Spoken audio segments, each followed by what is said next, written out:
Existe infecção da Covid-19?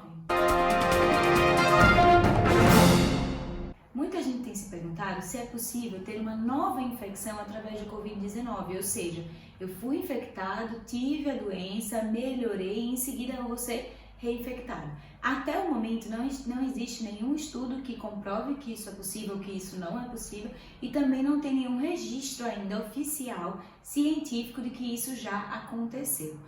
Mas o que os cientistas tentam reforçar é que a gente realmente ainda não tem uma resposta se é possível ou não. Por quê? Porque a gente depende de vários fatores, como por exemplo dos anticorpos. Quando a gente tem uma doença, a gente vai criar anticorpos. A gente falou isso em vídeos anteriores. E a gente tem dois principais tipos de anticorpos, que é o IgG e o IgM. O IgG, ele é responsável pela memória daquela doença nos pacientes. Então, quando eu for infectada pelo Covid-19, por exemplo, eu vou criar determinados anticorpos para então, lá na frente, se eu tiver que ser infectado pelo esse vírus novamente, eu ter uma resposta mais rápida e acabar não tendo sintomas novamente. Mas o que os autores viram aqui, os pacientes que têm Covid-19, especialmente os mais graves, apesar que ainda não existem estudos que correlacionem dados clínicos com a presença de anticorpos, mas eles notaram que essas pessoas que tiveram sintomas do Covid-19 tiveram a produção dos dois tipos de anticorpos em até 15 dias, especialmente de memória. O que chama a atenção desses autores é se essa produção de anticorpos que vai gerar a nossa memória imunológica vai perdurar por muito tempo ou não. E eles começaram a tentar entender como foi o comportamento de outras doenças que foram muito similares às que a gente está vivendo agora, que foi o SARS-CoV-1 e o MERS-CoV. O SARS-CoV-1, que é o responsável pela síndrome respiratória aguda, ele tem uma característica de que os pacientes desenvolvem esses anticorpos de memória, eles ficam bem altos, uma quantidade bem elevada, até 4 a 5 meses, e a partir daí ele começa a cair por 2 a 3 anos. Enquanto do MERS-CoV, que é o responsável pela síndrome respiratória do Oriente Médio, ele tende a permanecer alto em até 34 meses.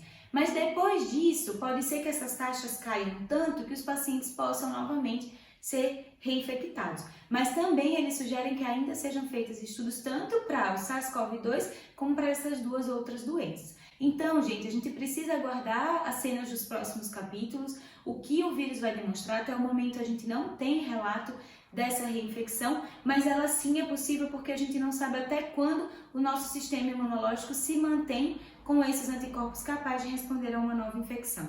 E para responder essas perguntas, os pesquisadores vão precisar fazer um estudo que a gente chama de coorte, ou seja, um estudo que ele vai acompanhar todas essas pessoas que foram infectadas ao longo do tempo. Ou seja, eles pegam um grupo de pessoas que foram infectadas com o Covid-19 e vão acompanhar ao longo dos anos, 6 meses, 1 ano, 10 anos, quanto tempo for necessário para responder essas perguntas. E então eles vão verificar se o nível de anticorpos se manteve alto, se desceu, em que momento ele começou a ter essa descida e se essas pessoas, quando expostas ao vírus novamente, se elas foram infectadas ou se elas não foram infectadas. Isso é uma forma de responder se nós podemos ou não podemos ter uma reinfecção.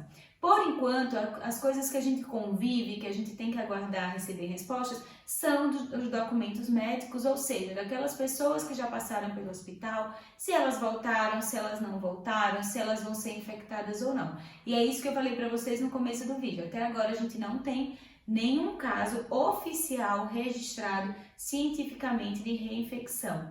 Mas talvez alguns de vocês já tenham escutado que isso pode ter acontecido. Então, vamos aguardar mais um pouco, vamos ver se algum relato mais conciso, mais importante acontece agora, enquanto os estudos coortes ainda não são possíveis ou ainda estão em andamento de acontecer. E então, gente, enquanto nós não tivermos essa resposta, nós precisamos manter todos os cuidados, sejam para as pessoas que não foram infectadas ainda, como para aquelas que já foram infectadas.